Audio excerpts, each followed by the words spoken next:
কান্দি হাসপাতালে নার্সিং স্টাফেদের আক্রান্ত হওয়ার অভিযোগ, সেই ঘটনায় 4 জনকে গ্রেফতার করেছে পুলিশ। চিকিৎসায় গাফিলতির অভিযোগ তুলে নার্সিং স্টাফকে হেনস্থা করা হয়েছে বলে অভিযোগ। এই যে 4 জনকে পুলিশ গ্রেফতার করেছে প্রত্যেকেই খড়গ্রামের বাসিন্দা। নার্স নিগ্রহের ঘটনার পর হাসপাতালে জরুরি বৈঠক।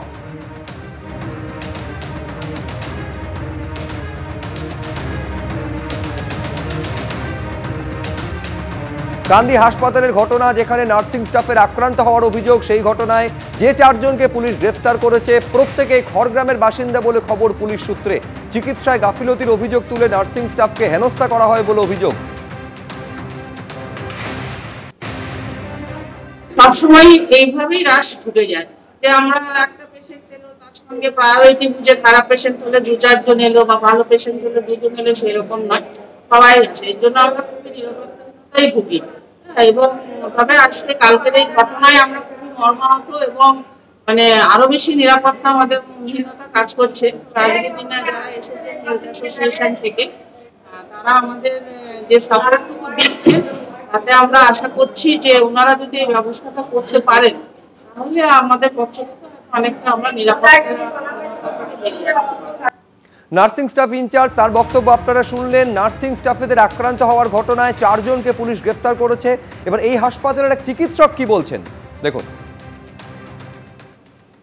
সরকারি পরিকাঠামোয় আমরা ডাক্তার, সিস্টার, গ্রুপ ডি থেকে শুরু করে প্রত্যেকটা কর্মী একটা সরকারি পরিষেবাকে সুন্দরভাবে দেওয়ার চেষ্টা করি।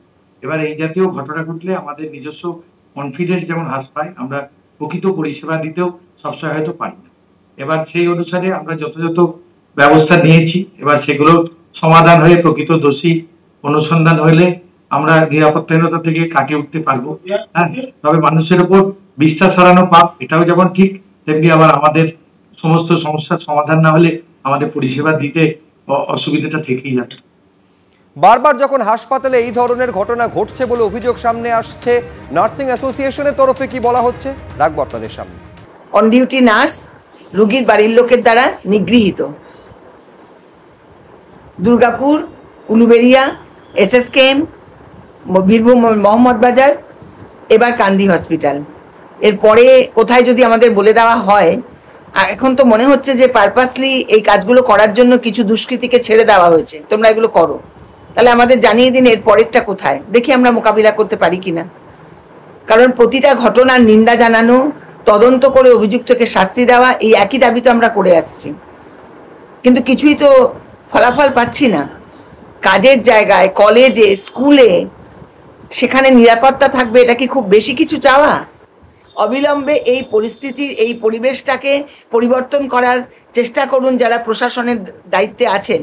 মাননীয় মুখ্যমন্ত্রীকে হাত জোর করে বলছি, আপনি ন্যূনতম নিরাপত্তার ব্যবস্থাটা করুন। যেভাবে নেতামন্ত্রীদের নিরাপত্তা লাগে, সেভাবে আমাদেরও নিরাপত্তা লাগে, যে যেখানে কাজ করছে কাজের জায়গায়। আর কোথাও নিরাপত্তা আমরা চাইছি না, সেটা দেওয়া সম্ভবও নয়, কেউ ভাবেও না। অন্তত যতক্ষণ কাজ চলবে, যতক্ষণ কাজটা করবে, সেখানে যেন নিরাপত্তা থাকে।